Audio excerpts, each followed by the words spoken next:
여러분은 하나님이 여러분의 삶에 어느 정도까지 개입하시고 다스리신다고 생각하십니까?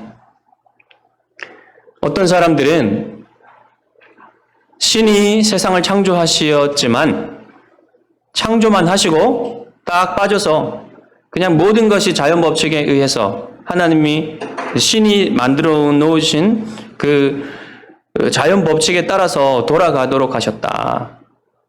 그냥 신이 없어도 모든 것이 그대로 존재하고 돌아가도록 이렇게 하시고는 전혀 개입하시지 않는다.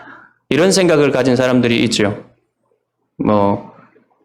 대표적으로 임마누엘 칸트 같은 철학자가 그런 사람인데요. 많은 사람들이 이런 것을 믿었습니다. 아인슈타인도 그랬고요. 이런 사람들을 이신론자들이라고 합니다. 그리고 또 한 사람들은 뭡니까? 아예 신은 존재하지 않고 물질이 원래부터 있었는데 이 물질이 긴 시간과 우연에 따라서 다른 종으로 좀 더 고등한 어떤 그 동물이나 식물으로 이렇게 발전해 갔다, 진화해 갔다 이렇게 믿는 사람들이 있죠. 왜 물질이 존재하게 되었느냐? 아니면 어떻게 해서 종이 다른 종으로 이렇게 진화를 할 수 있느냐 하는 것에 대해서는 전혀 근거를 대지 못하지만 어쨌든 이 사람들은 확실하게 믿어요. 그거를. 확신을 합니다. 이 사람들은 진화론자들이라고 하죠. 그리스도인들은 이와 반면에 하나님의 주권을 가지고 이 모든 우주를 다스리신다. 완벽하게 다스리신다는 것을 믿는 사람들이 그리스도인들이에요. 자, 그러면 여러분의 삶에 하나님이 어느 정도까지 다스리신다고 생각하십니까? 어느 정도 깊이로, 어느 정도 상세하게 다스린다고 생각하십니까? 오늘 본문에는 하나님이 이 본문에 나오는 이 사람들의 삶에 직접적으로 개입하신다는 것이 하나도 나오지 않습니다. 그렇지만 본문 전체, 우리가 오늘 보는 것뿐만 아니라 이 창세기 끝까지 전체 그리고 성경 전체를 살펴보면 하나님이 배후에서 모든 것을 통제하고 계시다는 사실을 알 수가 있어요. 보이지 않는 하나님의 손이 모든 것을 다스리고 있다는 사실을 우리가 발견하게 됩니다.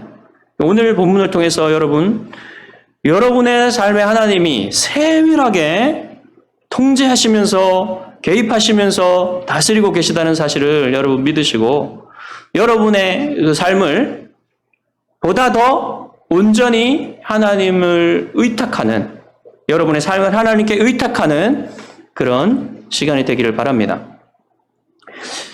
이 본문에 있었던 이야기들이 여러분 완벽하게 역사 가운데 일어난 일들이에요. 여러분이 지금 이 현실을 살듯이 이 사람들도 여러분 역사 가운데서 현실을 살았던 겁니다. 그 현실 속에서 일어난 일들이에요. 그러니까 여러분의 삶과 전혀 다를 바가 없는 이야기들이죠. 이 이야기들을 여러분 그냥 여러분의 삶과 동떨어진 것으로 생각하지 마시고 이 신학적인 진리가 여러분이 지금 현실의 삶에 연결되도록 하시기 바랍니다. 그런 어떤 변화라고 할까요? 그런 긍정적인 변화들이 여러분의 마음속에 있기를 바랍니다. 자, 지난 본문에서 우리가 어디까지 살펴봤냐면 이 형들과 요셉 간의 미움과 갈등이 고조되는 것을 봤어요. 그런 상태에서 오늘 본문은 뭐냐면 이 형들이 요셉은 가지 않고 형들이 양들을 치러 이 헤브론을 지금 헤브론 이제 그 가나안 땅 남쪽에 있는 헤브론을 떠나서 이렇게 올라가 있습니다. 어디로 가 있냐면 우리가 봤던 세겜 있죠? 예, 야곱이 정착해 있었던 그 세겜으로 올라갔습니다. 그러니까 그러면 이제 한 가지 질문이 있는데 왜 요셉은 안 갔냐? 여러분 특별 대우하는 것 같지 않습니까? 뭐 얘기는 안 하지만 특별 대우로 그냥 붙잡고 있었던 것 같아요, 야곱이. 모든 위험을 차단하기 위해서 그랬던가. 하여튼 집에 있도록 했습니다. 그런데 이제 형들이 세겜에 갔는데 세겜에 있다는 것까지는 소식을 들었어요. 근데 그 이후로 소식이 들리지 않는 겁니다. 이제 염려가 되겠죠. 왜 염려가 되냐면 세겜이기 때문에. 여러분 세겜에서 무슨 일이 있었습니까? 세겜에서 그 자식들이 그 세겜 족속을 학살하고 약탈하는 일들을 벌였잖아요. 얼마 지나지 않았어요. 그렇기 때문에 야곱이 그들을 걱정하는 게 당연합니다. 그리고 이 세겜에서 그 헤브론까지의 거리는요, 한 5일 정도 걸려요. 50km 정도 됩니다. 80km 정도 됩니다. 80km 정도 되기 때문에 5일 정도 왔다 갔다 해야 되는, 그러면 왕복하면 10일이죠. 그러니까 이 소식이 빨리빨리 전해질 수가 없어요.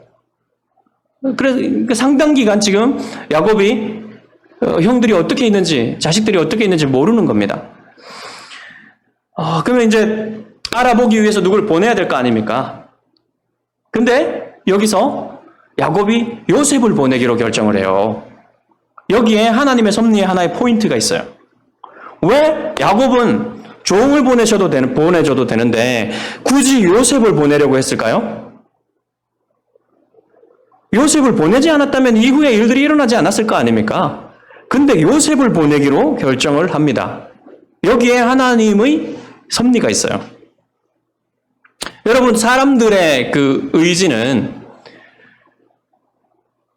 이게 중립적이지가 않아요, 여러분.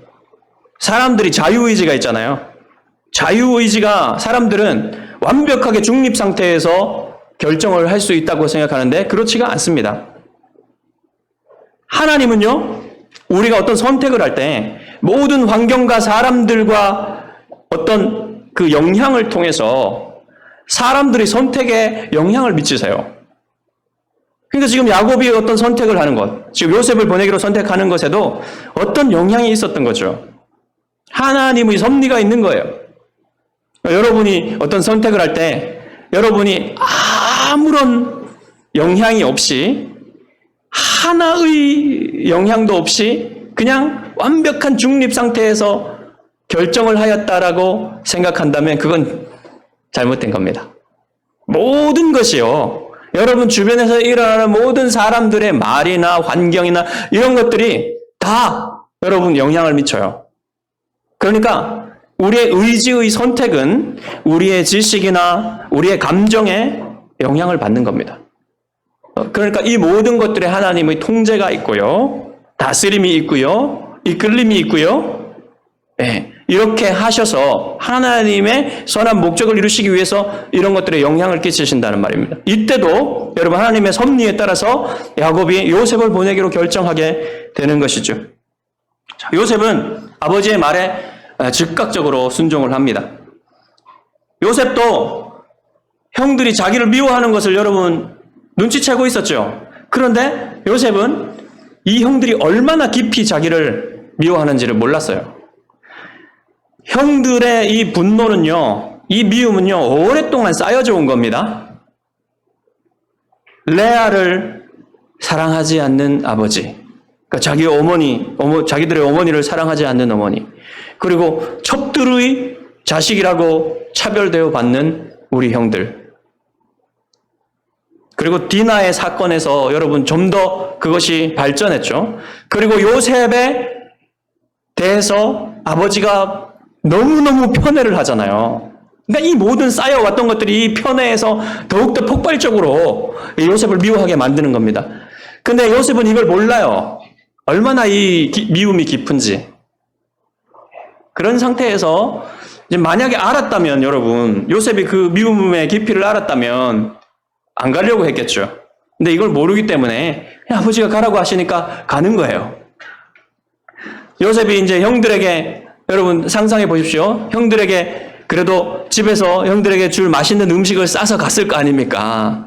오래 지나도 뭐 상하지 않는 그런 마른 음식들 같은 거를 등짐에 지고 이제 그 길을 가는 겁니다. 5일 길을 걸어서 이제 세겜에 도착하는데, 세겜에 도착해서 형들을 아무리 찾아도 찾을 수가 없는 겁니다. 그래서 막 들판에서 방황을 하고 있는 거예요. 그런데 어떤 사람이 요셉을 만나게 돼요.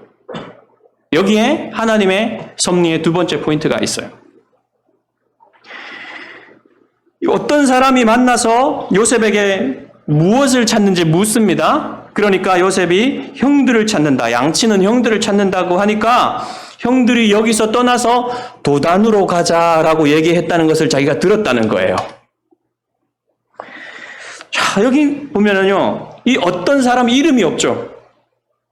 그러니까 이 어떤 사람은요, 우리가 매일매일 만나는 어떤 사람들이에요. 우리가 수많은 사람들을 만나잖아요. 수많은 일들을 겪잖아요. 근데 이름이 없어요. 그러니까 우리에게는 중요한 사람들이 아닙니다.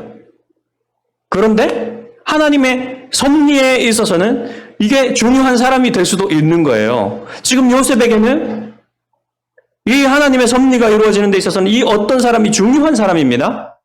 연결시켜주는 중요한 사람이에요. 자, 이 사람은 바로 이때 나타나지 않았다면 여러분 요셉이 들판에서 헤매는 시간이 길어졌겠죠. 그죠?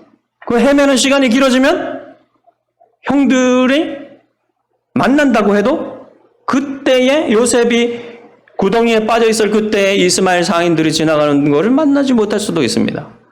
자, 이 일이 일어나기 위해서는 이 어떤 사람들이 또 형들이 하는 말을 들어야겠죠.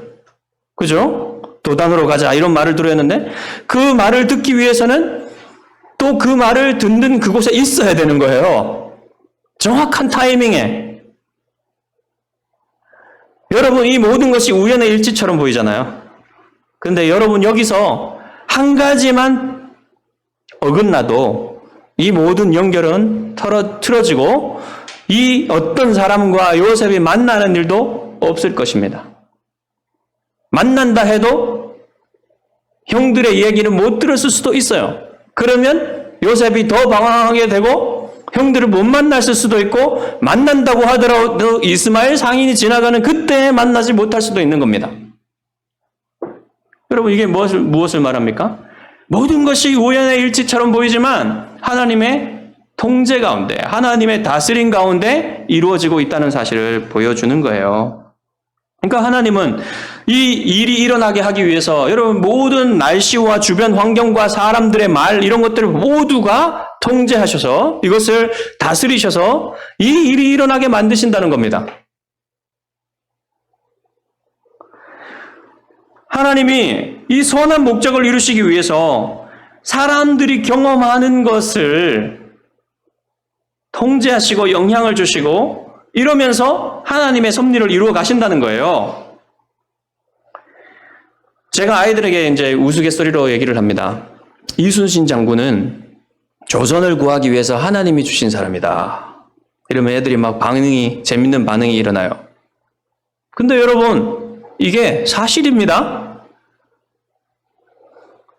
하나님이요, 그 사람을, 이순신이라는 사람을 그때에 임진왜란 때 태어나게 하시지 않았다면 역사는 달라졌을 거예요. 또 이런 예들을 볼 수 있습니다. 우리가 보지 못할 뿐이에요, 그것을. 여러분 6.25 때에 메와더 장군을 통해서 인천 상륙작전이 성공하지 못하게 됐다면 어떻게 됐겠습니까? 전쟁의 양상 많이 달라졌을 겁니다. 부산까지 먹혔을 수도 몰라요. 그러면 플랜 B를 발동했을 수도 있죠. 뭐 제주도나 다른 곳에 10만 명을 이동시켜가지고 우리나라를 임시정부를 구성한다. 이런 플랜 B가 있었어요. 유엔군에게, 미국에. 이제 뭐 그렇게 됐을 수도 있습니다. 하지만 하나님이 이것을 그렇게 되지 않도록 하신 거예요. 그러면 여러분 중에 이제 이런 의문을 가질 수도 있어요.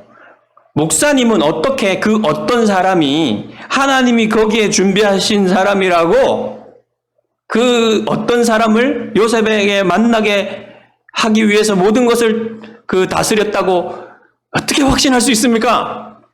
이렇게 의문이 드실 수도 있어요. 근데 저는 성경이 그렇게 말하고 있다고 대답합니다. 나중에 여러분 요셉이 형들에게 자신을 밝히는 일이 있죠. 그때 요셉이 뭐라고 얘기합니까? 당신들이 나를 이곳에 팔았다고 해서 근심하지 마소서. 한탄하지 마소서. 하나님이 생명을 구원하시려고 나를 당신들보다 먼저 보내셨나이다. 하나님이 먼저 보내셨나이다. 하나님이 하셨다는 거예요. 여러분, 이게 요셉이 아까 그 어떤 사람을 만나는 일, 그게요, 하나님이 하시지 않았다면 이 일이 일어나지 않는 거예요. 이 모든 일들의 배후에 하나님의 손이 있었다는 것을 지금 요셉은 깨닫고 있는 겁니다. 자, 이렇게 말씀드리면 여러분 또 하나의 의문이 들 수가 있어요. 뭐냐면요. 그러면 목사님, 사람들의 죄는 어떻습니까? 사람들이 죄 짓는 것까지 하나님이 다스리고 계시나요? 이런 의문이 들 수가 있어요. 근데 오늘 본문은 이것까지 대답하고 있습니다. 자, 들판에서 이 만난 이 어떤 사람이 알려준 도단이라는 곳으로 이제 올라가는데, 이것은 그 세겜에서 북서쪽 21km 지점에 있는 곳인데요. 여기까지 가는데 한나절, 하루하고 반나절이면 갈 수가 있어요. 충분히 갈 수가 있습니다. 그러니까 이제 걸어가겠죠. 가가지고 이제 고생을 했잖아요, 요셉이. 고생을 해서 이제 형들을 만날 생각을 하니까 신이 났어요. 신 나서 이제 가고 있는데, 저기 보니까, 형들이 보니까 이제 요셉 같은 애가 와요. 뭐 걸음걸이도 그렇고, 실루엣도 그렇고, 입은 옷도 그렇습니다. 그래서 형들이 이제 마음이 미움으로 가득 차게 돼요. 그래서 형제들이 이제 서로 말을 나누는데 뭐라고 하냐면, 여기 꿈꾸는 자가 오고 있다. 그를 죽여서 한 구덩이에 던져놓고 사나운 짐승이 그를 잡아먹었다고 하자. 이렇게 모의를 하고 있어요. 여기에는 지금 9명의 형들밖에 없어요. 르우벤은 없습니다. 르우벤은 따로 떨어져 있어요. 여러분, 고고학자들이 이스라엘 전역에서 여기서 말하는 구덩이 있잖아요. 구덩이를 많이 발견을 했어요. 그 구덩이는 어떤 구덩이냐면 바위를 파가지고 큰 병 모양처럼 이렇게 파가지고 거기에 물을 저장해 두는 곳이에요. 만약에 물이 없으면요, 지하 감옥으로 사용되는 그런 곳입니다. 그러니까 여기다가 이제 요셉을 집어 넣고자 한 것이죠. 그러면 이제 뭐 죽여서 던져 넣으면 시체 처리는 동물들이 해줄 거 아닙니까? 이런 생각들을 하고 있었던 거죠. 이런 모의를 하면서 그들이 또 뭐라고 얘기했냐면, 그의 꿈들이 어떻게 되는지 우리가 지켜볼 것이다. 여러분, 이게 뭡니까? 하나님이 주신 꿈일지도 모르는 이것을 그들이 짓밟겠다는 거예요. 이런 반역의 무서운 마음들이 그들의 마음속에 있었던 거죠. 하지만 이제 르우벤이 어떻게 들었는지 모르겠지만 이 말을 듣습니다. 누가 알려줬는지 뭐 어쨌는지 모르겠지만 르우벤이 이 말을 듣고 이제 빌하의 일 이후로 르우벤이 형제들에게서 이 지도력을 상실합니다. 그렇지만 형은 형이에요. 큰 형은 형입니다. 그러니까 이 일을 눈뜨고 볼 수가 없어요. 그냥 이것이 일어난다면은 이제 큰 형으로서 자기가 아버지를 더 이상 볼 수가 없는 거예요. 그렇기 때문에 이것을 막아섭니다. 르우벤이 강력하게 말해요. 우리 성경에는 이렇게 돼 있어요. 우리가 그의 생명은 해치지 말자라고 이렇게 번역되어 있는데, 사실은 이게 우리가 그의 생명을 해쳐서는 안 된다. 해칠 수가 없다. 결코 그의 생명을 취하지 말아야 된다. 이렇게 얘기하는 겁니다. 강하게 얘기했어요. 그들 사이에 끼어든 거죠. 이렇게 말해도 형제들의 표정이 떨떨합니다. 부족했는지 이제 명령형으로 말해요. 르우벤이. 영어로 하면 shed no blood. 피를 흘리지 말아라. 이렇게 얘기합니다. 이렇게까지 얘기하는데 형제들이 뭐 르우벤을 어떻게 하고 할 수는 없잖아요. 그리고는 이제 르우벤이 하나의 대안을 제시하는데 손을 대지 말고 그냥 구덩이에 던져 넣어라.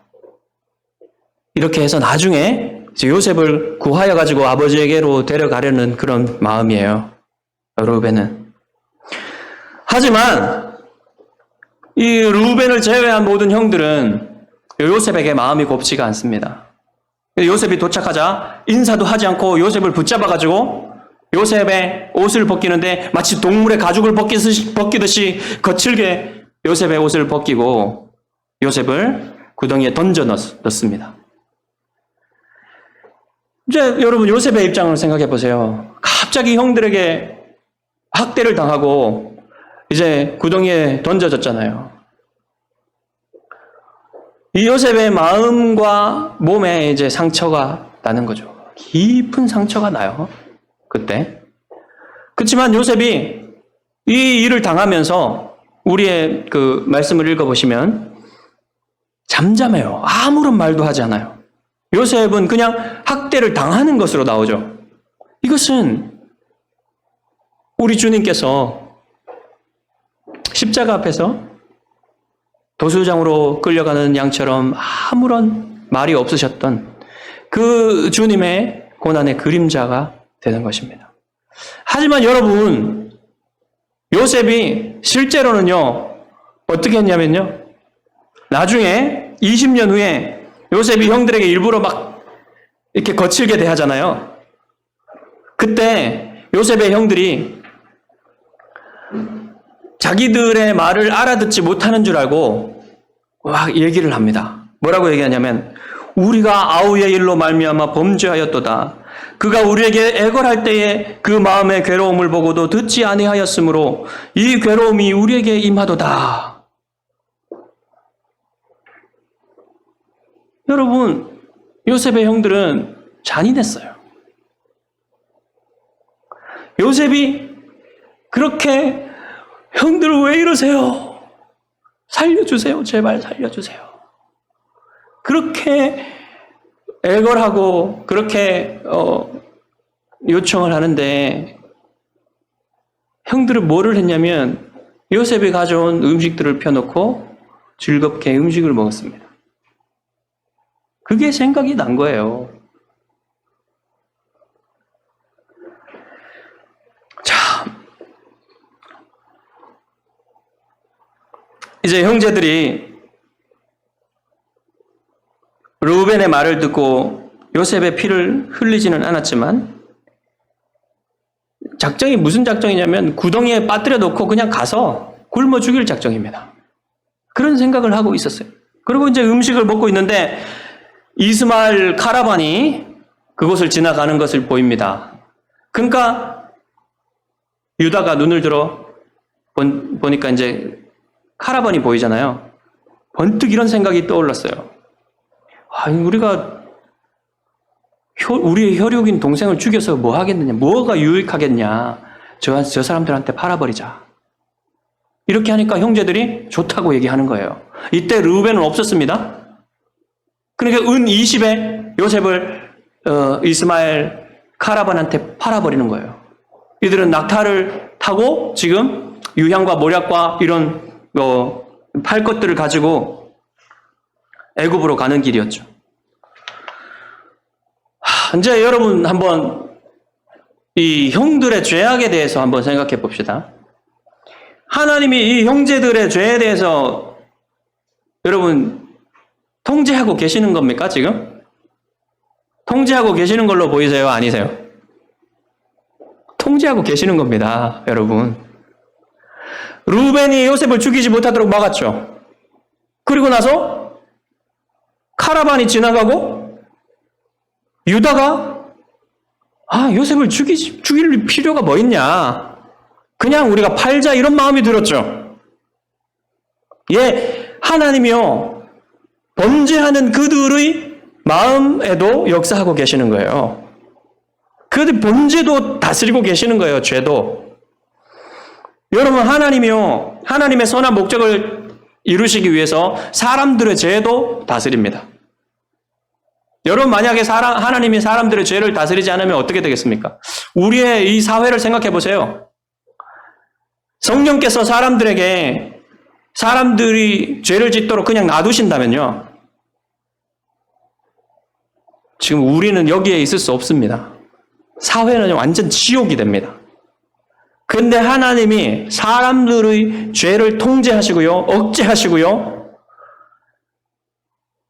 이렇게 하시기 때문에 이런 사회가 유지되는 거예요, 지금. 이때도 하나님이 그렇게 하셨어요. 그렇게 하셔서 요셉이 팔리도록 해주시는 겁니다. 섭리하시는 거예요.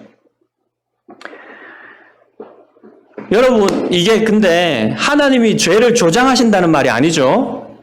형제들의 죄를 조장하신다는 말이 아니라 이 죄를 사람들이 범죄하는데 이 범죄의 정도와 이 범죄를 어느 정도로 할 수 있게 허락하시고 허용하시고 하는 일들을 하나님이 하신단 말이에요.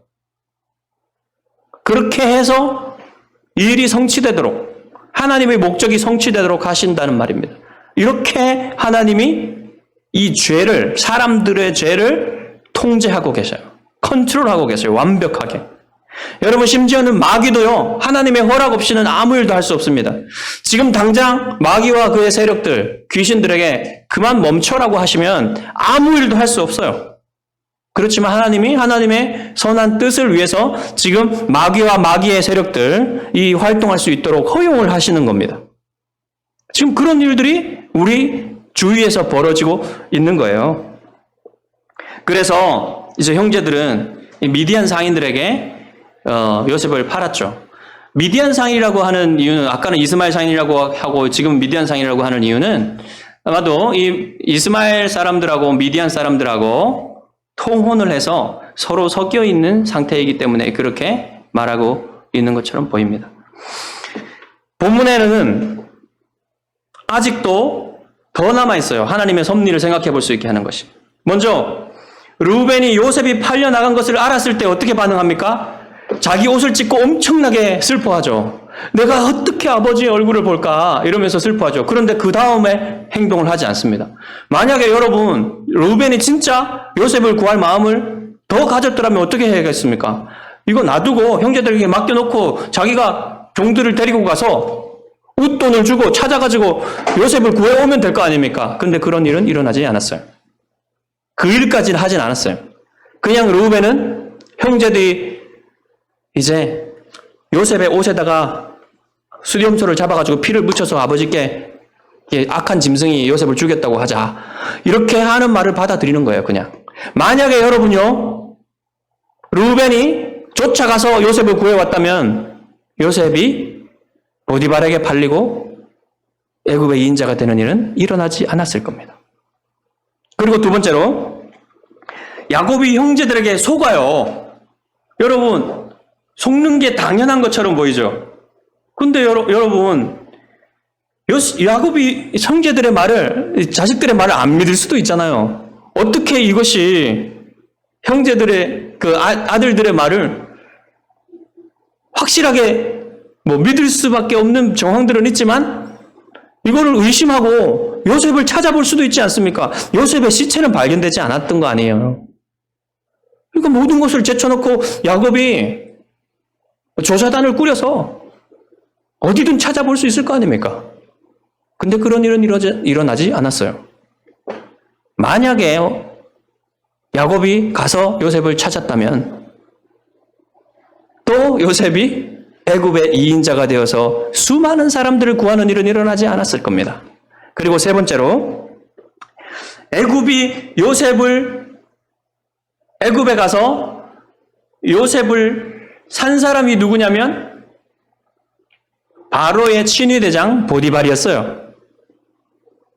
바로의 꿈을 해석할 수 있는 연결이 지어진 겁니다. 여러분, 요셉이 보디발이 아니라 애굽의 궁정과 아무런 상관이 없는 사람에게 팔렸으면 어떻게 되겠습니까? 이 모든 일까지 지금 하나님이 섭리하고 계시다는 것을 여러분 분명히 우리가 볼 수 있는 것이죠. 자, 이 사실을 통해서 여러분, 우리가 얻을 수 있는 위로와 소망은 무엇입니까? 하나님이 요셉을 통해서 이스라엘을 구원하셨을 뿐만 아니라 그 구원된 이스라엘을 통해서 하나님은 우리의 구원자 예수 그리스도를 보내시는 일까지 계획하시고 그 일을 이루시기 위해서 모든 그 이전의 역사들을 다 통치하셨어요. 그럼 한번 생각해 보십시오. 이 일이 하나님이 계획하신 이 예수 그리스도가 오셔서 십자가를 지시는 이 일이 일어나기 위해서는 얼마나 많은 다스림이 있어야 되겠습니까? 이 하나의 일들이 일어나기 위해서도 이렇게 많은 일치들이 일어나야 되는데 예수 그리스도의 십자가가 사건이 정확하게 일어나기 위해서는 얼마나 많은 일들이 통제되어야 되겠어요? 우주 전체가 통제돼야 돼요. 한 사람 한 사람의 마음도 통제돼야 됩니다. 그것을 하나님이 하셨단 말이에요. 여러분 지금도 마찬가지입니다. 하나님이 우리에게 약속하신 영원한 하나님의 나라, 우리에게 그 나라를 주시기 위해서 지금도 하나님은 섭리하고 계세요. 우리의 모든 삶을 다스리고 계십니다. 이 온 우주도 다스리고 계세요. 그 일을 하시기 위해서 완벽하게 통제하고 계십니다. 여러분 한번 생각해 보십시오. 이 십자가 사역이 일어나기 위해서는, 이 십자가의 그 구속의 일이 완성되기 위해서는 심지어는요, 죄와 마귀가 이 하나님의 아들을 죽임으로써 마치 그들이 승리하는 것처럼 보이게 되었어요. 그것까지도 하나님의 계획 속에 있었던 것입니다. 그것까지도 완벽하게 하나님이 계획 가운데 일어난 일이에요. 예수님이 말씀하셨죠. 내가 주지 않으면, 아버지께서 주지 않으면 네가 빌라도 네가 아무것도 할 수 없다. 예수님이 자발적으로 하신 일이고요. 자발적으로 나아가신 거라는 것을 알 수가 있어요. 여러분, 우리의 삶이 늘 위험에 노출되어 있죠. 지금도 수많은 범죄들이 우리의 주위에서 일어나고 있어요. 늘 우리가 긴장되고 있죠. 이런 삶을 살면서 늘 우리 주변에는 불공평과 불의가 이렇게 있고 그런 일들 속에서 우리가 상처를 받고 우리가 위험 속에 노출되어 있고 심지어는 여러분 우리 자신이나 누가 우리에 가까운 사람들이 마치 요셉의 형들처럼 잔인해질지 누가 알겠습니까? 그런 일들은 얼마든지 일어날 수 있는 거예요. 하지만 이런 일들을 겪고 이런 일들 속에서도 우리가 무엇을 확신할 수 있습니까? 하나님이 우리에게 선한 목적을 가지고 계시고 그 계획을 이루시기 위해서 지금도 완벽하게 우리의 삶을 통제하고 계시다는 사실, 다스리고 계시다는 사실을 우리가 믿을 때에 여러분 우리는 소망이 있는 거예요. 우리에게 안심하고 살아갈 수 있는 하나님의 보이지 않는 손이 있다는 사실. 그것 때문에 우리가 지금도 여러분 안심하고 살 수 있는 겁니다. 물론 우리는 여러분 수많은 죄들 속에서 수많은 이 부족함 속에서 긴장 가운데 살 수밖에 없어요. 왜냐하면 전체적으로 운명론을 얘기하는 것이 아니기 때문에 이게 우리에게 주어진 자유 가운데 우리들이 살아가야 할 삶을 힘써서 살아가야 하지만 그 배후에 하나님이 하나님의 목적을, 선한 목적을, 우리의 인생을 향한 계획들을 이루어 가신다는 것을 믿을 때 여러분 우리가 온전히 평안할 수 있다는 것입니다. 여러분 마치 요셉이 마지막에 이 오늘 본문의 마지막에 바로의 친위대장 보디발에게 팔려가서 앞으로의 일들의 소망을 바라보게 된 것처럼 여러분 우리의 남은 삶도 언제나 여러분 하나님 때문에 소망이 있다는 것을 여러분 믿으시기 바랍니다. 그래서 여러분이 이 하나님이 가지고 계신 우주적인 퍼즐이 있어요. 아름다운 퍼즐, 하나님의 선한 계획의 퍼즐이 있습니다. 그 퍼즐 가운데 여러분 인생이 하나의 아름다운 조각이 되도록 하시는 하나님의 계획이 있습니다. 그것을 믿으시고 여러분 하나님께 더욱 의지하시고 범사의 그를 인정하시는 여러분의 삶이 되시기를 주님의 이름으로 축복합니다. 기도하겠습니다.